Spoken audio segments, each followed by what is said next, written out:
Hey there, it's Scott, startatherapypractice.com. I'm so glad that you're interested in my client tracking spreadsheet. I've used this spreadsheet since I started my private practice over 10 years ago, and I've constantly been updating it, improving it, and making it better. But you know what? My Excel skills are limited, so recently I had an Excel expert improve on this spreadsheet and make it even better. I could sell this, but I want you to have it for free because I know you're going to find it useful. So download it for free. There is no charge. If you're interested in starting a private practice or taking your practice to the next level, check out my Academy of Private Practice over at startatherapypractice.com. Now let's go take a tour of this client tracking spreadsheet. Here we go. Now this video is going to serve as a demonstration and instructions on how to use this spreadsheet. Now first, any spreadsheet can look overwhelming and busy. Now don't be intimidated. A spreadsheet is used to help you, and this one is here to help make your life easier. So let me give you a brief overview and then we'll talk about specifics. There are tabs at the bottom that give you access to different types of information. Please do not change the names of these tabs since there are formulas in the spreadsheet that read from the specific tab name. This is the client or patient tab that we're on right now. Clients are listed here on the left. Each patient's information is on the same horizontal row. If you click on the number of the row on the left side, you can highlight the entire row to ensure that you're looking at the information for just that patient. Column headings are at the top and tell you what information is in the cell for that column. I've color-coded some of the column headings. Now PT is blue, OT is green, and speech is pink. Any columns that are not discipline specific are gray. So going across the row, let's look at each specific cell. This cell here is for how many units that client receives per week. Now, a unit can be any measure of time. In my state, a unit is 15 minutes of time. Input an N for none in the cell, and it will turn slightly yellow. The coloring of cells is to help draw your attention to that cell. More on that in just a minute. The next column is the date of birth. Pretty self-explanatory. Now, these three columns here help you track when a prescription is due. So in my state, we have to update prescriptions every 6 months. Once we receive a prescription for treatment, I simply add 5 months from that date of the prescription and input that date under the appropriate discipline in these rows. If we receive a prescription for treatment dated 1/1/17 for this child, I will simply add 5 months, which is 6/1/17, and input that date right here. Now, as you input the date, you'll notice that it does not turn black. That's okay. Go ahead and input the date and then tab over, and you'll see after you tab away from that cell, it will turn black. So there is our date, 6/1/17. Now, once that date is reached, in this example, 6/1/17 is the cell that will turn red, giving us a visual warning to get another prescription. You can see here that I do have some cells that have turned red, which is warning me that we need to request another prescription. If you do not need to track prescription dates, you can either hide these columns by highlighting them, and you highlight an entire column by going to the top, hovering over the letter at the top of the column. Then you can choose multiple columns by dragging. So I've chosen multiple columns and highlighted them. And if I want to hide those columns, I right-click. And on the menu that pops up, you can click Hide. And those columns are now hidden. They still exist, they're just hidden. To unhide columns, simply highlight the columns on either side of the columns that are hidden, right-click, and click Unhide. And they will reappear. Now, if you would like to use these columns to track a different kind of date, you can change the words in the column header here. Now, so say you wanted to track when insurance coverages ran out. You can just click here and type in whatever you need to. Again, all you're doing is projecting a date into the future for when you want that cell to turn red to give you a visual warning once that date is reached. It doesn't have to be a month. You could project a date into the future to just give you a 1-week warning, 10 days, 2 weeks, whatever you want to do. The date is the threshold of when that cell will turn red. If you do not want a date in that cell, you'll need to input NA, the letters NA, so that the cell is not tracked. Now, each cell already has an NA in it, but once you input a date and then go back and delete that date, the cell will turn red because there's nothing in it. Go ahead and input an NA, choose a different cell, and you'll see that it goes back to white. The next 3 columns are similar to tracking the prescription due date. These 3 columns track the evaluation due dates. Now, in my clinic, evaluations are good for 1 year. Once an evaluation has been performed and the client qualifies, we input a date into the future to give us a visual warning of when the reevaluation is due. So if this client's PT eval was performed on 1/1/17, I would project and input the date 12/1/17, and when 12/1/17 arrives, this cell will turn red, giving us 1 month to perform the reevaluation. Again, you can put any date in there. If you just need 1 week's heads up, input the appropriate date. Now, as you can see, after you have a number of clients on here, you can easily see which clients need paying attention to. And this is much easier than looking at a calendar to see who is due this week. Let's move on to the next 3 columns. These 3 columns help you know who is waiting on an evaluation or treatment. I used to have a hard time keeping up with this, and making a client wait is never a good thing. So the process could be that you receive a referral from a doctor to perform an evaluation for a client.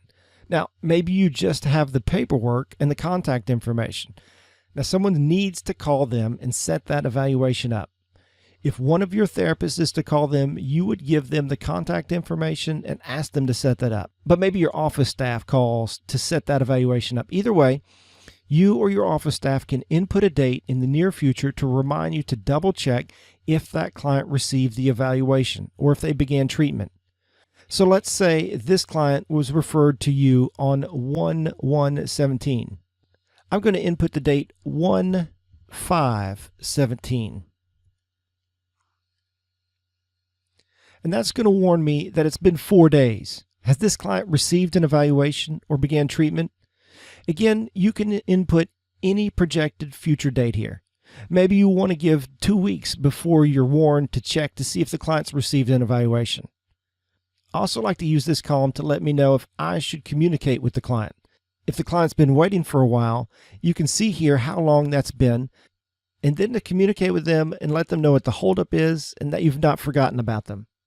This type of communication is going to ensure that the client doesn't choose someone else because they're tired of waiting and they haven't heard from you. So in my clinic, once I assign a client to a therapist, I put a note right over here. You can click on their name. If I hover over it, you can see a note pop up. In order to create that note or edit that note, click on the client's name, right-click on the mouse, and on this menu will pop up Input Comment. I already have a comment, so I can edit the comment, and then you can type whatever you want. So I can say I gave this client to Kathy to set up a PT eval. And that way, once you see this red cell, you can say, well, what happened here? Did this evaluation happen? Then I can hover on the client's name and know who I need to follow up with. The next column is going to help you track prescription requests. So in my practice, once we perform an evaluation and see that a child qualifies for therapy, we have to request a separate prescription in order to begin treatment. I typically give doctors 7 to 10 days before I start bugging them about, hey, have you signed the prescription? We haven't received it. Once you send that prescription request, input a future date here of when you want to follow up with that request. Maybe you just want to send the fax again, or maybe you want to call the doctor. Whatever follow-up you want to do, this column will let you know when to do that. The next column here is simply who the doctor is. This is a drop-down menu that gives you a choice alphabetically of who the doctor is. If you don't see the doctor you want, you'll need to add the doctor to the List tab. There are many lists on this page, so find the list that you want to add to and simply add their name to the bottom.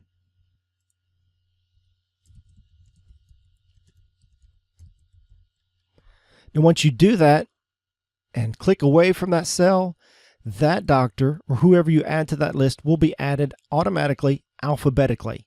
Super cool. And if you go back to the client page, you will see that doctor added in here, Dr. Know-It-All, right here. All automatic and all very easy to use.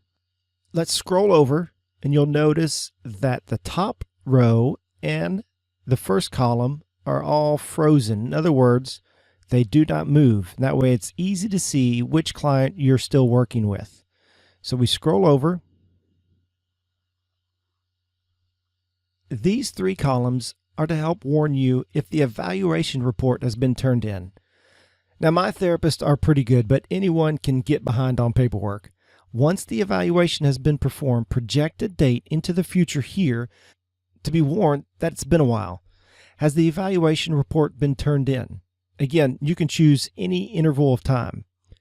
If I have 1 week input into this cell, it will turn red as soon as that date is reached, and to let me know to contact the therapist and ask them where the evaluation report is. As you can see in the top header here, I put that these dates are projected 1 week after the evaluation is performed. If you want to project it 5 days, just simply change the wording here. The initial referral date column. Now, don't blow this column off. Input when the client came to you, whether it was from a doctor referral or they walked into your clinic. Input that date here. Don't worry that the date changes to just the month and the year. That's okay. It's supposed to do that. The discharge date column. This is a vital column too. If you're no longer seeing a client, go ahead and input when they were discharged. The place of treatment is pretty self-explanatory. Again, this is a drop-down menu. And remember, we add choices to the List tab. You won't be able to just type something in on these drop-down cells. Choices have to be made on the List tab. The next column, how did you hear about us? Inputting this information is going to help you know how to market your practice better. Now, more about this in a little bit. In the funding column, if you choose self-pay, the cell is going to turn green. I did this because I wanted to know who the clients were who were paying out of pocket. The rest of these columns are pretty self-explanatory. Let's scroll back to the left. As you discharge clients, you really won't want to pay attention to them. So in order to filter out those clients that you've discharged, go over here to the discharge date, and you can click on the arrow at the top of the column. The menu that appears will give you choices. So uncheck the boxes that have a year by them. And that will eliminate any clients that have been discharged. So now you're only looking at active clients. You will only want to pay attention to the active clients. So eliminate the discharge clients by filtering them. All right, let's go look at the graphs page. I'm going to show you my clinic spreadsheet graphs because a blank graph is not very interesting to look at. Now, I've not inputted all of my clinic's information. We're updating from our previous spreadsheet to this new version of the spreadsheet, but it does have enough information to give us sort of a picture of how the graphs will look like. If you only have a dozen or so clients, your graphs won't look that impressive, but over time, these graphs will be able to tell the story of your practice. After you have some data in the clients page, come over here and click on the Update button. For my practice, I wanted to see when referrals were being made throughout the year. Each colored column here represents a month. The years are along the bottom. Once you have enough data on the clients page, you'll begin to see a pattern of when clients are coming to you for therapy. This information comes from the when were they referred column on the client's page. So it's important to input that date on the when were they referred column. Scroll down a little and you'll see that this is the same month comparison of referrals. It's basically the same information presented in a different way. For the month of July, we can see how many referrals have been made for each year. The colored columns represent different years. Scroll down again and you'll see how your active clients have heard about you. So if you input a date for when a client was discharged, their numbers will not show up on this graph. Scroll down again and you'll see how your clients are funded. Down a little further and you'll see the diagnosis count of your active clients. Again, all of this graphing information comes from the client page. Doctor referral numbers, this is from your active clients list also. And who are the doctors of your clients? The place of treatment is pretty straightforward. The next tab is the workload data tab. This page is where the number crunching is done. Go ahead and click on Update. This graph here tells you how many clients you have per year and how many clients you have per month for different years, so you can compare how well you're doing to previous years.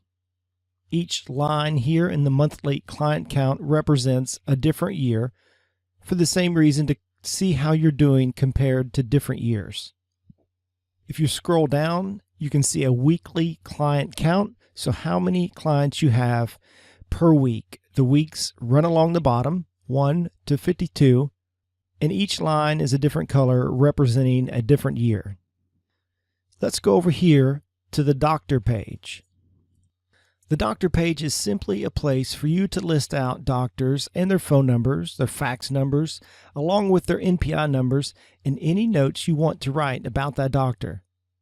On your spreadsheet, you will see a referral count data tab. This is simply a number crunching formula page. Just don't mess with it. I want us to go back to the client page. When you want to add a new client, simply go to the last space and type in the client's name. You can input all their information across here, but you'll want to alphabetize that client to make them easy to find within the list. In order to do that, simply highlight all of the rows by clicking on the number, holding down the mouse button, and dragging to highlight all of the cells that have information. Go over here to Sort and Filter, and click on Sort A to Z. And that will alphabetize all of your clients and keep their information in the correct order. Let's scroll over here to the right a little bit. I want to show you some more things you can do by filtering information. If I click right here under the physician column, I can deselect all of these doctors and I can see which clients Dr. Adam Harrell has.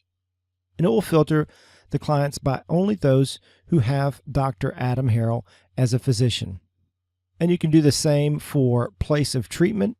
You can deselect all of those and click on one particular place of treatment, and only those clients will come up that are in that place of treatment.